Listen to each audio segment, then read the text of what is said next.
اب یہ ہے کہ یہ جو قربانی ہے، قربانی کے ذبح کے طریقے کے حوالے سے ایک مسئلہ میں آپ کے سامنے پیش کر دیتا ہوں۔ پہلی بات تو یہ ہے کہ ذبح کے اندر 4 رگوں کا جو کاٹنا ہے وہ ضروری ہے۔ 4 رگیں مکمل کٹیں یا اکثر کٹ جائیں، یعنی 3 کٹیں تو پھر بھی وہ ذبح صحیح ہے، یا چاروں رگوں کا اکثر حصہ کٹ جائے تو پھر بھی وہ جانور حلال ہے۔ حلقوم، مری اور بدجین، 2 بدجین یعنی وہ خون والی رگیں ہیں، ایک سانس والی اور ایک خوراک والی ہے۔ اب جب یہ کٹ جائیں گی تو وہ جو جانور ہے وہ ذبح ہو جائے گا۔ تو اب اس میں مسئلہ یہ ہے کہ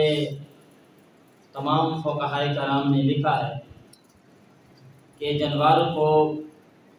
بغیر وجہ کے تکلیف دینا، یعنی ایک تکلیف تو وہ ہے جو ذبح کے وقت ہے، وہ تو لازمی چوری کرنی ہے، لیکن اس ذبح کے علاوہ اسے مزید ایذا نہ دی جائے، یعنی جانور کو جہاں لٹانا ہے پہلے لٹا دیں، چھری تیز کرنی ہے تو پہلے تیز کر رکھیں، لٹا کے پھر اس کو گھسیٹ کے دائیں لے جانا بائیں لے جانا، تو یہ اسے اضافی تکلیف ہے، یہ تکلیف اسے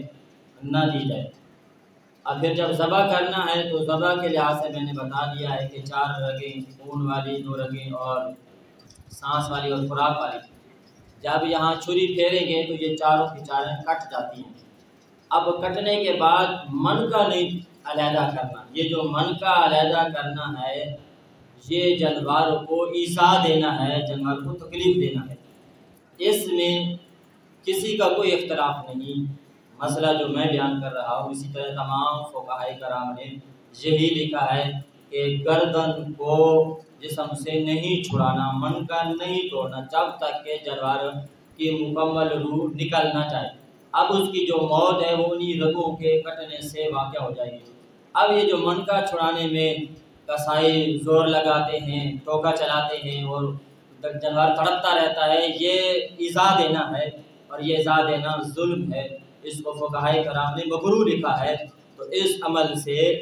باز آنا چاہیے، کیونکہ کافی عرصے سے یہ طریقہ آ رہا ہے، کیونکہ وہ قصاب یا عام اس کو تو یا تو انہوں نے کوئی شریعت پڑھی ہوئی ہو تو پھر وہ کہنے اس طرح ہے،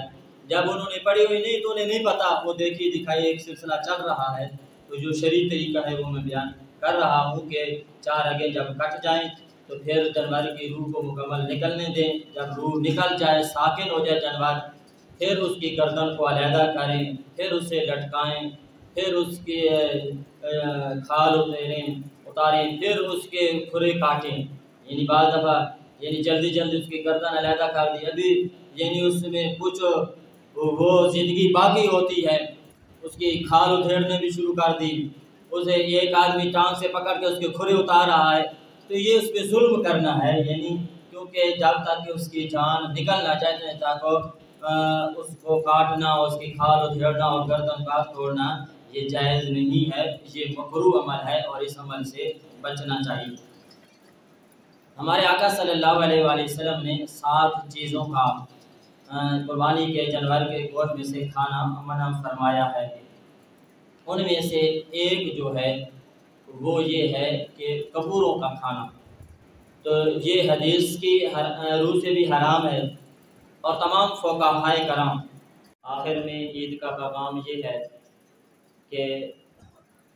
چھوٹوں پہ شفقت کا ہاتھ رکھا جائے، بڑوں کا احترام کیا جائے، کسی پہ ظلم نہ کیا جائے، محبت، رواداری، اخوت اس کا خیال رکھا جائے، غریبوں کا خیال رکھا جائے، یتیم و بیوہ کا خیال رکھا جائے،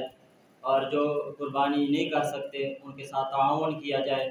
گوشت ان کی دہلیز تک پہنچایا جائے،